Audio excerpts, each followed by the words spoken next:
you have to take the risk as a gallerist. You know, you have to show them. You have to show to your collector that you're believing in an artist, and you basically, of course, the artist needs to be talented, but is why the role of the gallerist is very important, because the gallerist is there to make an artist.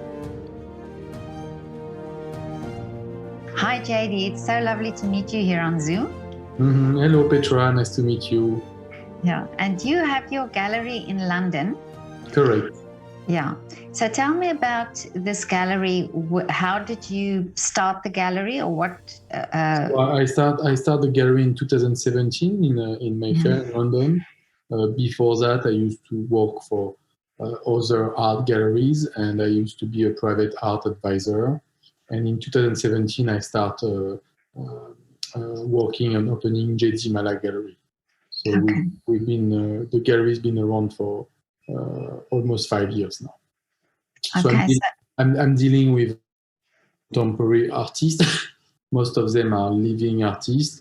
The only one that is passed away is Ed Moses, which I work directly with the foundation in Los Angeles. But most of my artists are established and also up and coming. And now, in a city like London, with all these huge art galleries, is it difficult to open your own gallery, for example? Yeah, no, it's not easy. You know, it takes time, and and especially when it's your first gallery, also, to open a gallery. And a gallery is not that easy. You know, a gallery is not only put paintings on the wall. And painting on the wall and just wait. It's a lot of work around that, work around the artist, the work around the communication, PR, exhibition. So I think over the year we did well, and we now have a nice list of artists.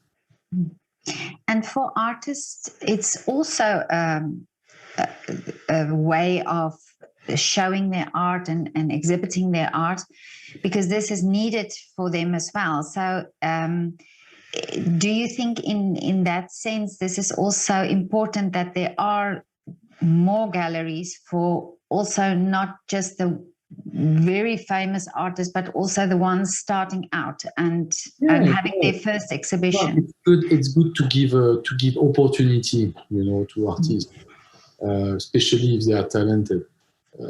So yeah, it's my recent show with Georgia Dimok was very successful.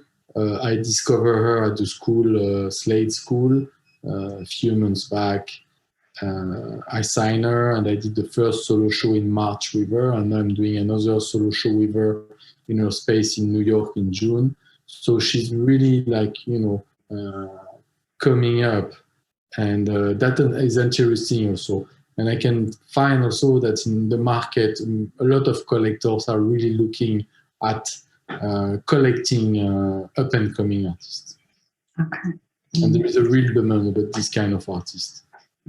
I have few artists like that. Kojo Marfo also, which is an African artist that I discovered during a competition that I made just after the first lockdown, called Isolation Master. I gave opportunity to artists to show their work in London, and all the fund was directly for them. Yeah. So do you go actively out and look for artists, or do they approach you usually? I mean, I mostly go out and look for them. We receive a lot of requests also, but I try to look at everything, but most of the time is when I go out and look at someone.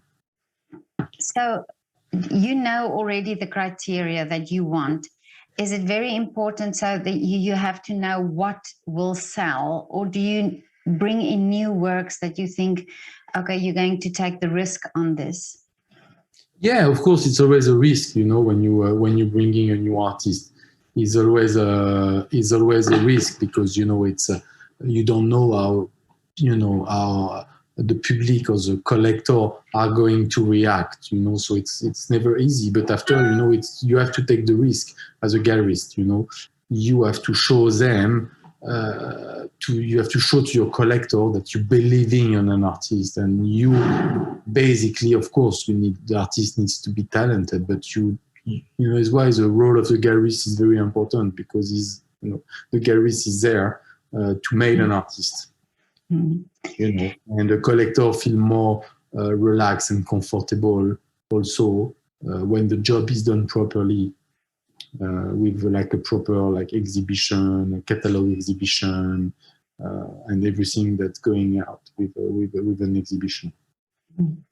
Yeah, because I think I've spoken to many musicians who say that, you know, it's sometimes difficult for the audience to accept new works or maybe contemporary works because they're so used to listening to the same music. Yeah, and you find this also?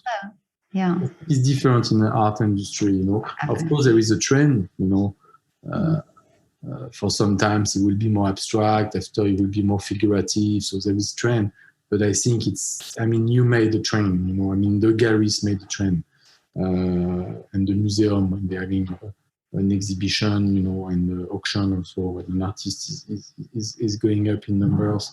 So after you have to make the trend, and after, it's why I always say it's not brainwash, but it's like you have to, you know, when at the beginning, when I took of Kojo Marfo, my African artist, it was very different, you know, and many of my collectors, they were like, no, this is like definitely not point. But now they're asking to get, there is nothing available on the market. Now they want pieces by him, and of course the price are not the same.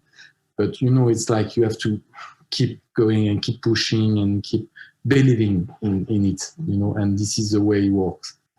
Yeah. And I see you've been in New York. Do you take then sort of you do your exhibitions overall in the world? Yeah. I took a space in New York now. So I have a show with Kojo Marfo. Next month I have a show with JD Malat, this British artist. Then in September I will have a show with Santiago Para. It's not a permanent space. It's a space very well located in Chelsea, but it works well for me. Also, you need to give a platform for your artist to show. And of course, we're doing a lot of art fairs, including Art Monaco in July, Contemporary Istanbul in September, Miami Art Basel in December, Mexico Zona Maco in January. So we keep going with art fair also to show a program and an artist to a different crowd. Okay, yeah. I think also, which is important to say, I think the gallery is an important platform because it's important to have a gallery for the collector to feel, to understand that the work is represented by a gallery, and the gallery is well located, and it's like, you know, where I am in London, it's, I would say, one of the best streets for galleries, because all the most important galleries are in my street. But after, it's a work of communication with a client. Most of our clients are not really coming to the gallery. You know, we have a new clientele from a country like Korea, Philippines, you know, which, you know, sometimes, you know, they can't come. And also because of COVID, you know, many things change. So many now people are responding to art differently than before. Mm-hmm. But also in the different countries that you name now, that where you have these exhibitions, do you have different taste? You know, like different reaction to it? How do you know what the collectors want there?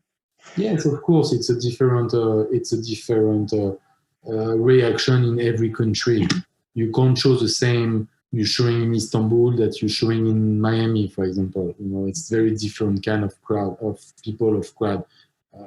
You know what to show, but also, you know, it's like we said before, it's good to take risks and to show something a bit different.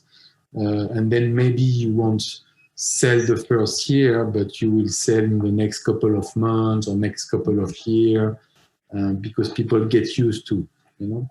Yeah. But what was the first interest for you in art? How did you get into this industry? I think my first interest was in 2003 when I was doing something completely different than what I'm doing now. A friend took me to see Francis Bacon exhibition at the Tate, Britain, and I connect with art at this exhibition. Really? I didn't really know anything about art, and is still one of my favorite artists, of course.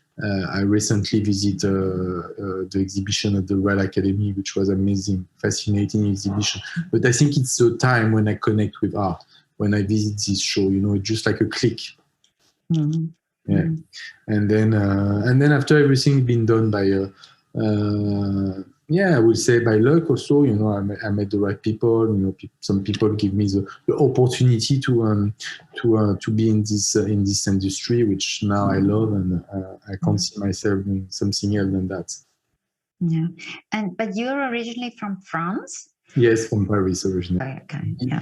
Before that, yes, I used to go to museum like everyone. My mother was taking me to Musée d'Orsay or the Louvre when I was a young boy.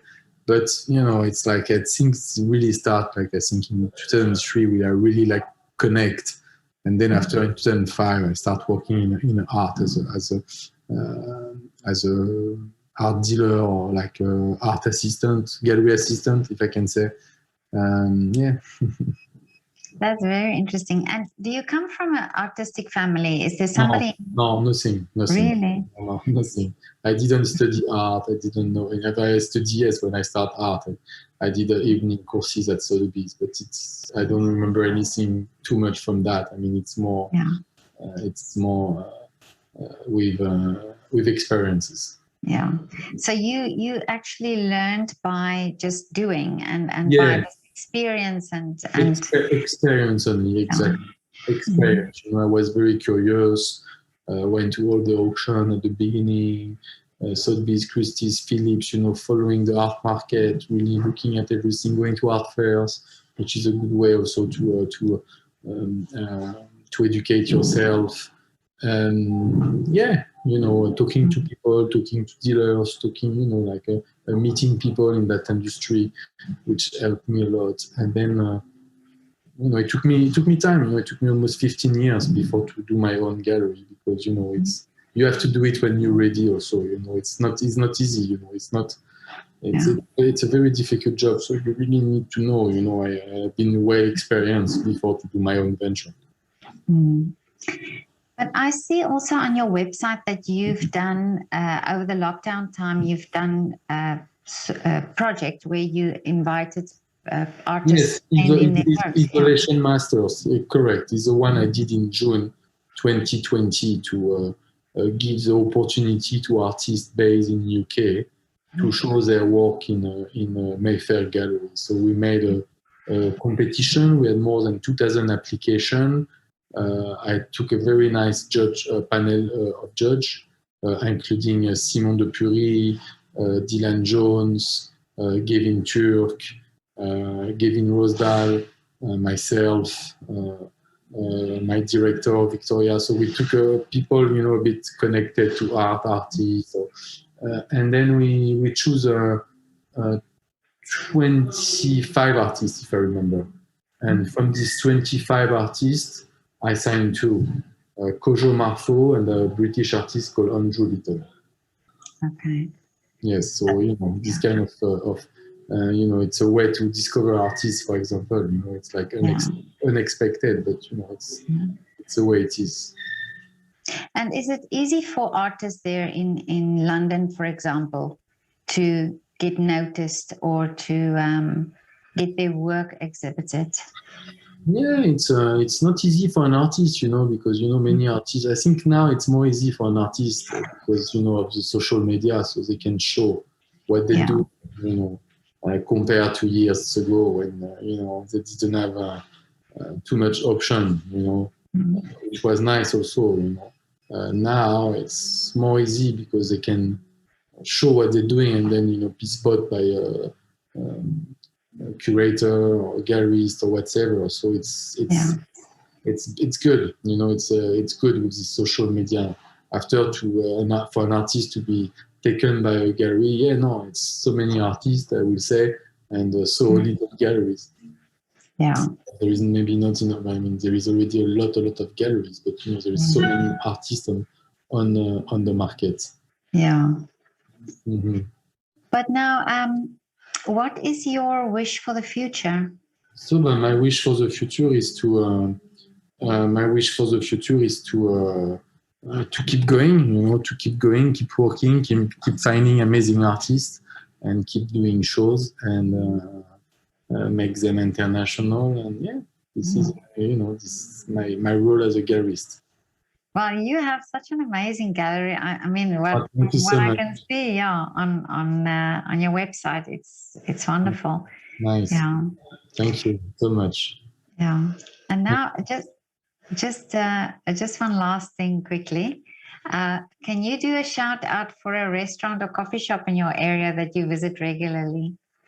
A coffee shop, yes. Coffee shop you have one right next to the gallery, which is a really nice coffee shop. It's called District. Yeah. District on Brooks Mews. It's a really small, tiny, but they have amazing coffee. And restaurant, I'm French, so I will say La Petite Maison. Okay. Just next to the gallery. It's a French restaurant. It's amazing. It's for me one of the best restaurants in London. Really? So conveniently, it's next to your yes, gallery. next to the gallery. The planning was good there. Yeah, exactly. Yeah. But this is so lovely to talk to you. Thank you so much for your time. My pleasure, Petra. Thank you so much. And don't hesitate if you need anything else. Yeah, thank you very much. Thank you. Bye-bye. Okay, bye. Bye. Bye.